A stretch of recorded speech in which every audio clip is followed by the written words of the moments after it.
নমস্কার। জয় শ্রী শ্রী ঠাকুর রামকৃষ্ণদেবের জয়। জয় শ্রী শ্রী মা সারদা দেবীর জয়। কেমন আছো বন্ধুরা? আজ তোমাদের জন্য এনেছি শ্রী রামকৃষ্ণদেবের বলা গল্প। আজকের গল্প ধর্মব্যাদ।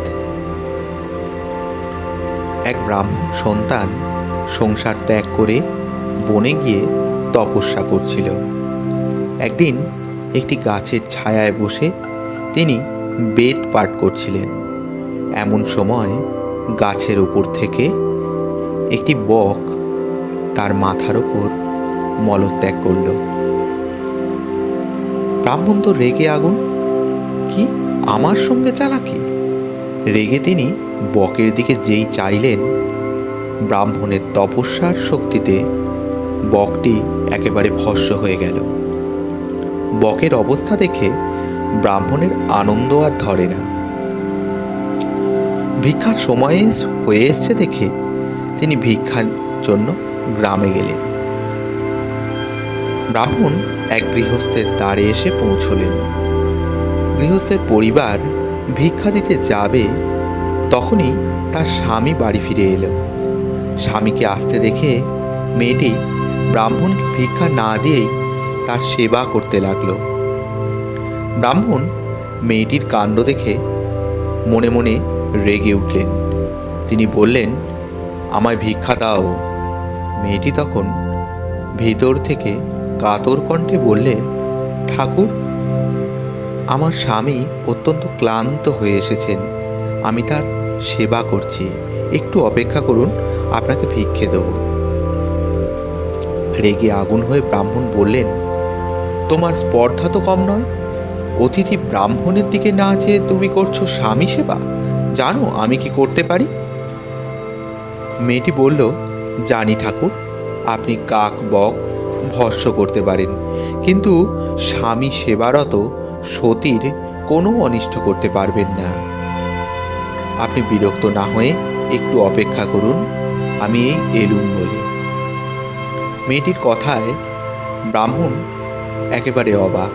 কিছুক্ষণ পর মেয়েটি যখন ভিক্ষা নিয়ে এলো, ব্রাহ্মণ তাকে জিজ্ঞেস করে বলল, মা, তুমি কি করে জানলে আমি বক ভস্ম করেছি? মেয়েটি উত্তরে বলল, বাবা, স্বামী মেয়েদের পরম দেবতা। একান্ত মনে স্বামী সেবার দ্বারাই আমার যা কিছু সব হয়েছে। প্রকৃত ধর্ম কি আপনার যদি জানতে ইচ্ছা হয়, তবে মিথিলার ধর্মব্যাধের কাছে গিয়ে উপদেশ গ্রহণ করুন। মেয়েটির কথায় ব্রাহ্মণ মিথিলার ধর্মব্যাধের কাছে গিয়ে উপস্থিত হলেন। ধর্মব্যাধ তখন মাংসর দোকানে বসে মাংস বিক্রি করছে। দোকানের চারিদিকে পশুর মাংস, হাড়, চামড়া এসব রয়েছে।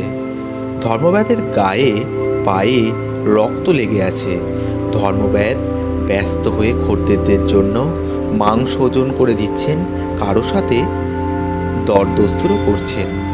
ধর্মব্যাধের এই অবস্থা দেখে ব্রাহ্মণের মন ঘৃণায় ভরে উঠল।